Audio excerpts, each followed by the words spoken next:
So the first conservatory set in the footprint where we are now, but it was a different structure. It was a wooden and glass Victorian structure, lots of curves, and it housed mostly annual plants throughout the year, but they focused on having a lot of plants in the winter time for people. It was more of a show house as opposed to kind of the tropical planted feel that it is now.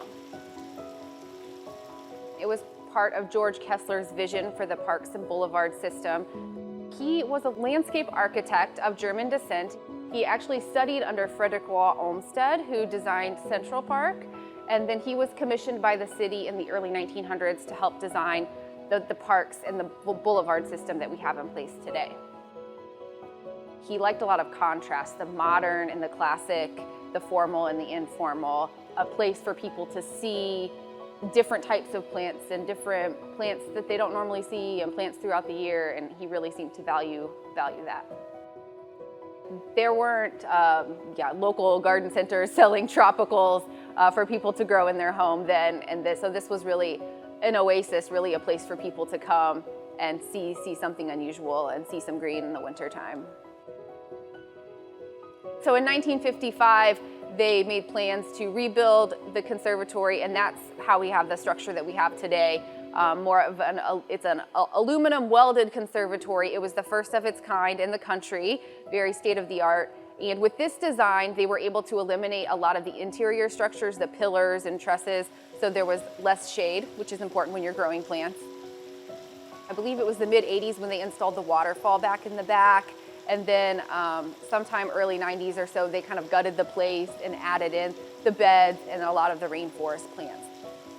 We try to focus on having a lot of color, so as you walk through, you'll see a lot of color, not just in flowers, but colorful leaves and colorful plants, bark and trunks, and all kinds of colors and textures for people to see, to help feel like you're transported someplace away from home. A lot of these plants are things, you may see a small house plant version, but you're not gonna see a lot of these larger plants anywhere in Indiana. You're gonna have to hop on an airplane. We have a really large orchid collection. We have probably over 1,000 orchids in our collection. Not all of them are on display at one time. A lot of them spend some of their life back in our production greenhouse. If you know anything about orchids, they don't look particularly stunning when they're not in bloom.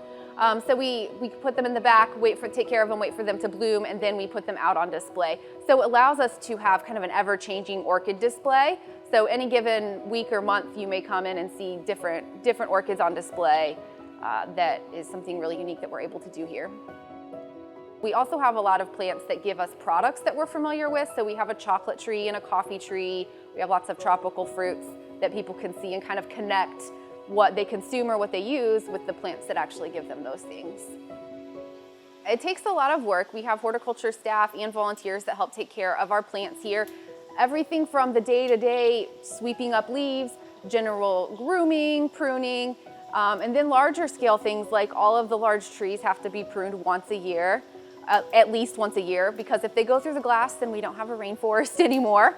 A lot of fertilizing and pest control and general care like that as well. So quite a bit of work. We still get visitors every day that say this is their first time. They've lived in Indianapolis their whole life. They didn't even know we were here. They've been meaning to get here. They just got here. So we get a lot of that, which is cool. It's cool that people are figuring us out, finding us here. We're not too far from downtown. A lot of times people are surprised that something like this is kind of tucked into the neighborhood over here. And then, especially this time of year, a lot of people come here to feel refreshed, to see something green, to get a breath of warmth and humidity. And a lot of people come just for that. We have people that come, once a week on their lunch break just to kind of reset themselves. People that will bring a book and sit and read. People that'll bring their kids and let them walk around and see the fish when there's nothing to do outside this time of year. We're still kind of meeting Kessler's vision for a place for people to come and see a botanical collection 12 months out of the year.